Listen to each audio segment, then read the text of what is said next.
Hi, fellow hardcore boxing addicts. I'm Steph Key, a friend of BDA Boxing Live channel, and I wish you all welcome to this detailed breakdown for the upcoming Canelo versus Crawford fight. Let's first examine the ways in which Crawford is using his right jab, although it's not rare to see him fencing with his lead hand in a triangle motion, up, down, and outside, looking to create an opening for a jab in a similar manner to Usyk, but with the only difference being that Crawford seems to be slightly more concerned with using it in a more defensive manner, like occupying the opponent's jab and disrupting his offense. Here we see him preventing Benavidez from being more aggressive by keeping his gloves close to his face with constant jabs and probes. Benavidez being preoccupied with defending himself, Crawford feels safer to step closer and hit him with power punches. Or Crawford can bring his jab close to his own face while stepping back and feint upstairs, inviting his opponent to extend his lead arm, stepping forward, the position from which he's too slow to bring his lead hand back and defend from a body shot, into which Crawford ran him in. When he's looking to land his jab upstairs, he's doing an excellent job, timing the rhythm of his opponents, bouncing and rocking forward from back to front foot like he would do to a speed bag in the gym.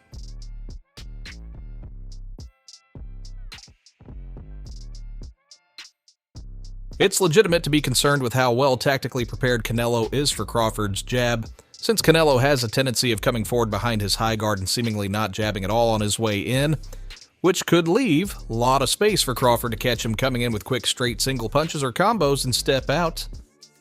However, ever since moving up to 168 and changing his style, Canelo never gets dragged into lead hand battles. He's using his jab only at his own terms when he wants to throw it or when he wants to feint or set up something with it. The point is, he isn't allowing anyone to bait him into a lead hand battle. Meanwhile, he's using his right glove to parry with.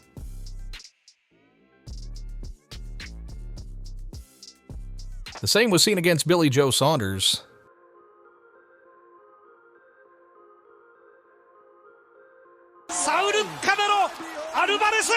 But being too smart to get baited into lead hand battles doesn't mean he wasn't setting up his offense with it. Like here, intentionally dropping his lead glove, baiting Saunders' jab. And what's very interesting about Crawford is that a huge part of his boxing is built around him setting a trap by engaging his opponents into a lead hand battle. He does it by leaning forward with a feint or a jab, and as they step in with their own jab, he either leans back or pivots while timing them with his right hook, or a jab, or a right hook, left uppercut combo. Ooh, Crawford, he's so fine. Another, basically the same trap that he's using as often, is the previously seen trap, but with the lateral movement dimension added to it. Crawford would move laterally to his left and his opponent's right side, and right when the opponent starts stepping forward with his lead foot, Crawford pulls his own lead foot outside and changes the direction by pivoting out with a check hook or a check jab.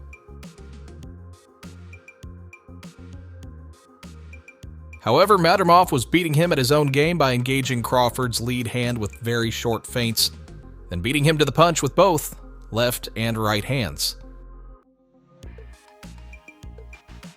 It is also noticeable that despite having great timing and reflexes and quick hands, Crawford seems unable to move away from quick, non-telegraphed, and compact punches.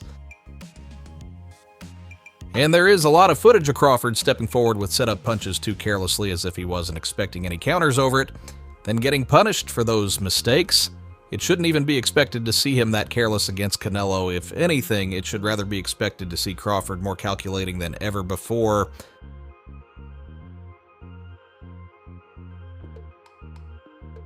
Now, when you see Crawford's opponents occupy his lead hand with their own, and then when they drop low and load on their right hand, I want you to pay close attention to how Crawford's rear left hand is reacting.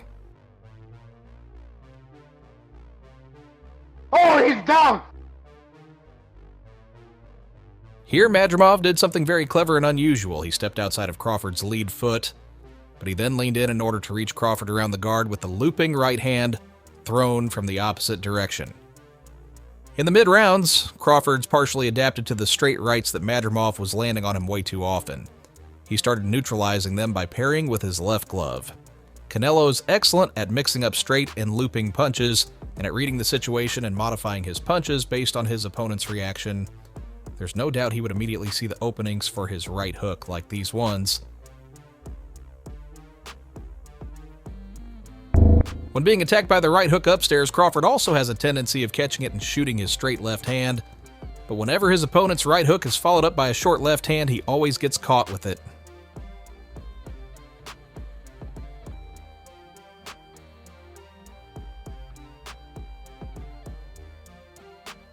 Here you see Benavidez stepping in with the right hand, but he just feinted it instead of throwing it, which was enough to convince Crawford that he's throwing a right hand, so Crawford slipped it, and as he was loading up on his rear hand, he ran himself into a short left hook.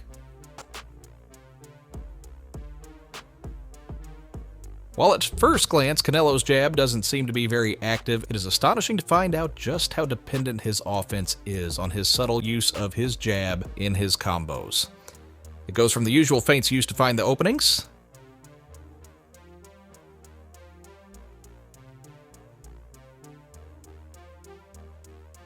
using the jab itself as a power punch,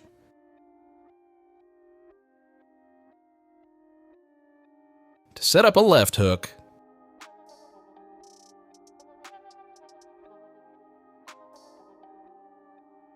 it then allows him to start mixing up something that is deadly to Crawford, looping and straight punches. Watch Canelo subtly feint a jab, making Munguia extend his right glove forward. By that time, Canelo turns it into a left hook, which conditions Munguia to keep his glove to the side of his face, allowing Canelo to land a clean straight punch in the following sequence. Another case of Canelo landing a left hook, causing Munguia to place his glove to the side of his face and open up for the following power jab. Canelo steps in landing a very hard jab to such effect that a following mere tap on a guard with which Canelo smothered Berlanga's guard caused Berlanga to tighten up and hide in panic, not realizing it was all a part of Canelo's chess move to place a right hook to the body. Canelo is also using an old psychological trick which is very effective for cutting off the ring. It is surprising how easy feinting and probing with his lead hand outside of his opponent's right shoulder makes them change the direction of their lateral movement and start moving toward his rear hand. Oh.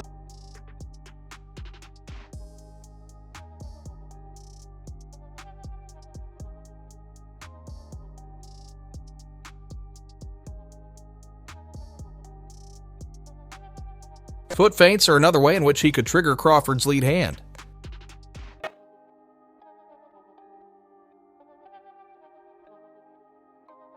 However, Canelo's approach of throwing a single punch per exchange may play in Crawford's favor, as it would offer Crawford a large time gap to reply with one or even few of his own punches over it.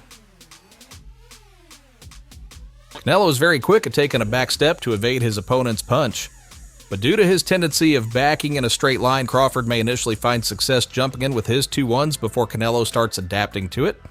But it's questionable if Crawford would be as willing to jump in with those risky combos against Canelo as he was against his smaller opponents.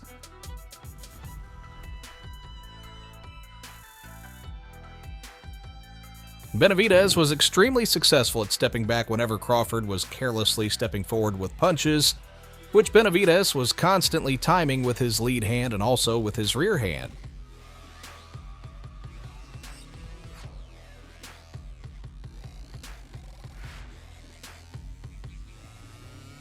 The footage suggests that Canelo should be able to do the same.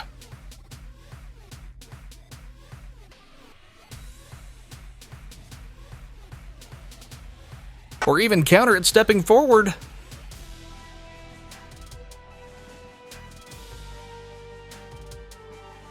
The staggering amount of straight rights Madrimov landed on Crawford, even when he had a high guard, rightfully made people question his reflexes, wondering if they are shot. Which could be the case, but the examination of his older fights is showing that his high guard was always easy to pierce through with straight, non-telegraphed punches. The same type of punches Canelo is still capable of landing.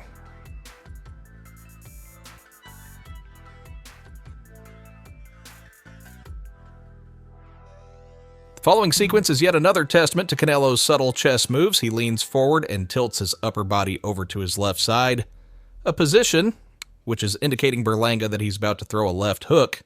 Berlanga acts accordingly and places his right glove to the side of his chin. The moment Canelo sees it, he weaves back to the center and takes Berlanga's head off with a shotgun jab down the middle. Which brings us back to Crawford's defense being compromised against the opponents, mixing up straight punches or feints and the looping ones, especially during his pivots.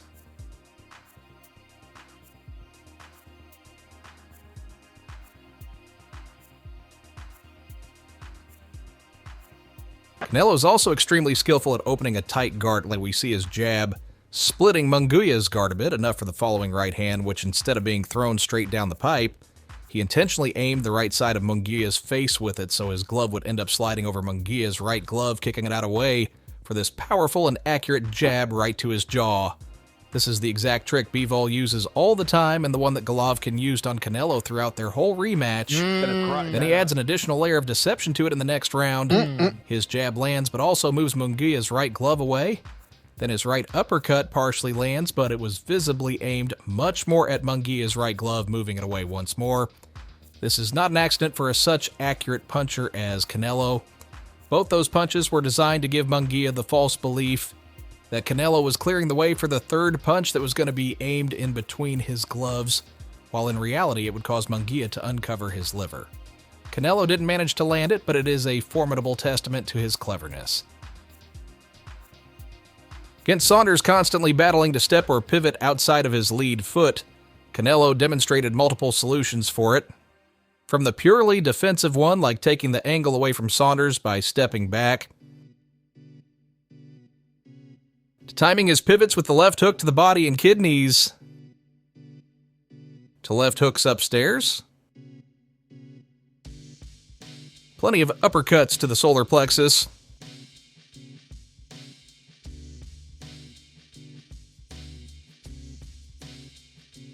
before starting to throw them upstairs,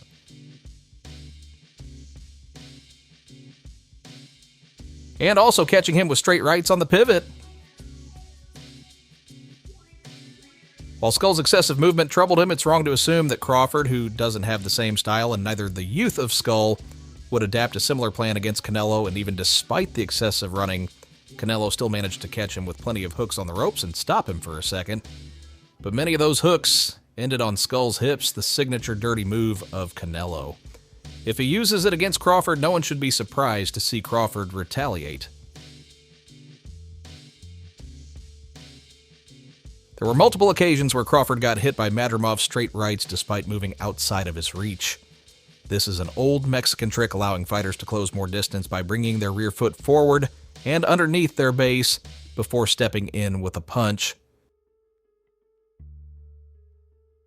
There are even more examples of Madrimov cutting off the ring extremely quickly against Crawford, thanks to crossing his feet, which enabled him to move at the same speed Crawford was moving, like his shadow. If he was obeying the boxing basics, he would always be 2 or 3 steps behind Crawford. Speaking of good footwork, let's dive once more into Canelo's bag of subtle tricks. We see his and Berlanga's stance basically mirroring one another, having their front foot in between each other's 2 feet, an angle which does not allow an easy opportunity to land a jab in between each other's gloves. Canelo feints a jab, behind which he steps left and narrows his hips and shoulders in the same way like when you are executing a check hook, but jabbing instead. This maneuver placed him at a much better angle from which the gap between Berlanga's gloves was much bigger. This one exemplifies his capabilities to read the signs in the ring and adjust. Skull's body language indicated him that he was setting a straight right pull counter, so Canelo jabs in order to trigger Skull's pull counter while stepping outside of his rear foot with the same mechanics seen in the previous example. If Skull had tried to do a pull counter over that jab, Canelo would have countered him with either a left hook or his own pull counter. Careful observer would notice that he likes to move outside of his opponent's rear foot, looking to trigger their rear hand and counter it just like Beterbiev does. But Canelo himself and Golovkin both used this tactic against each other a lot in their rematch. There's a misconception that his feet are slow, but I would argue the opposite. In fact, he's very quick at cutting off the ring. What troubles him is his necessity to set his feet in order to punch, which is often confused with slow feet but are two completely separate issues.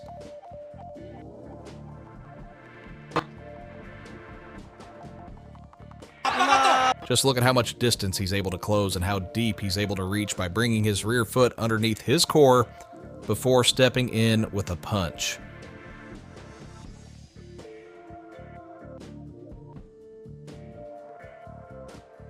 The bad side of this unorthodox move is that a good boxer with good timing can step in and disrupt his offense with jabs, keeping him off balance, so it should be done while properly managing the distance. What's even worse for Canelo is that he's often not using his jab while stepping forward, so it could encourage Crawford to step in and beat him to the punch. Bivol was keeping him off balance and timing him perfectly with quick, short in-and-out movement, and by firing quick, straight punches over his setups and telegraphed punches. Crawford does possess the timing and sharpness, but would he have the same bounce and spring in his feet, the same power, and as good punch absorption at 168? And just like Bivol, Munguia showed us too that Canelo's setup punches are giving plenty of opportunities to his quick-handed opponents to win the exchanges against him.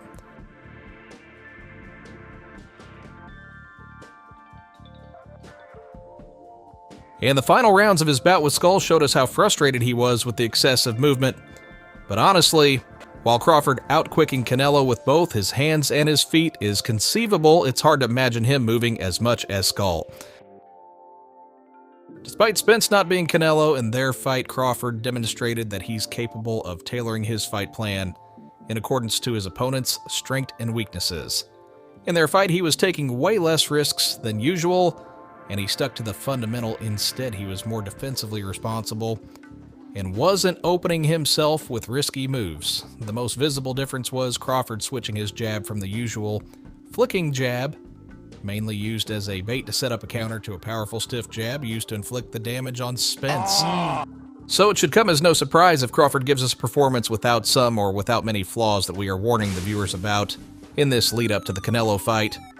The footage suggests that the reason behind Crawford often being beaten to the punch in the exchanges is because while his opponents are shooting short and compact punches from a high guard, which means their gloves are close to Crawford's face even before throwing a punch. Meanwhile, Crawford keeps his lead glove on his hip, so he needs to raise counter right hook all the way up in a circular motion while leaning back. Or when he's the aggressor and throws combos while being inside of his opponent's reach, he's leaving his chin fully opened when throwing his powerful whipping punches by twisting his whole body and putting his weight behind them, but not moving his head at all. To the surprise of many, it is possible for Crawford to win the mid and close-range exchanges against Canelo.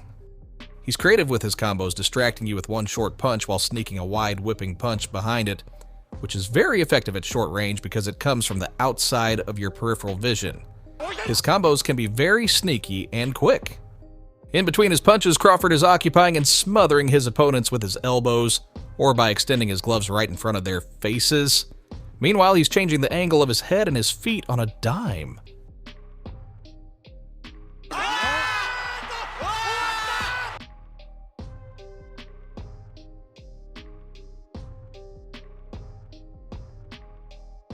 Here's one of his go-to moves on the inside, and he slips on the inside of the orthodox opponent, throws the left hand, and as soon as he throws it, he smothers him with his right elbow and keeps it on while stepping to the angle on the left, from where he can throw another left hand from a blind angle. Ooh, Crawford, he's so fine. But here are a few problems. Would Canelo respect Crawford's setups and him extending his arms, which are leaving his chin completely opened, as much as Crawford's undersized and weaker punching opponents did at 147? Even in case of Crawford winning more of these exchanges than Canelo, would he find it worth running a risk of opening himself that much against a puncher of Canelo's level that he never faced before? After tasting Canelo's power, he could possibly adapt a more defensive approach, but following the trend of fights in which he was getting outboxed until turning into a slugger, outpowering and stopping them in the later rounds, he could be as well tricked into a Canelo versus Kirkland type of firefight. Canelo himself knows how to sneak in well-timed stealth punches without needing much space at all. And watch the sequence of Saunders trying to fight him on the inside the same way Crawford does, then getting clipped on the chin with the uppercut, and immediately jumping out of range. And beside having an iron chin, when he chooses to only defend and try not to get hit, his defense still looks great behind his airtight high guard.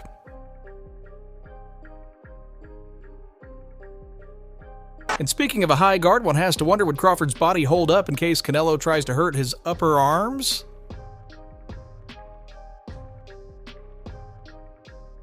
After Mario Lopez's statement on 3 Knockdown Rules podcast, who was watching the Madrimov fight live in the arena and claimed that Madrimov was visibly hurting Crawford to the body, rewatching of this sequence of Crawford's fight against Avanesyan couldn't go unnoticed neither. It appears that Avanesyan hurt him with well-timed counter left hook to the liver. Also, we already know how good is Canelo at placing the classic liver shots, so we won't go into it right now. However, we are going to show you this very smart trick he uses to place a liver shot on the opponents.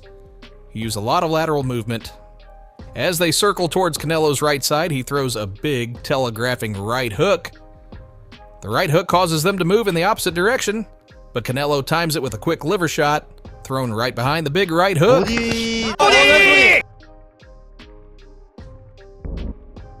I would love to thank God, His Excellency King Bucho, Mr. BDA, as well as Al Heyman for giving me this opportunity.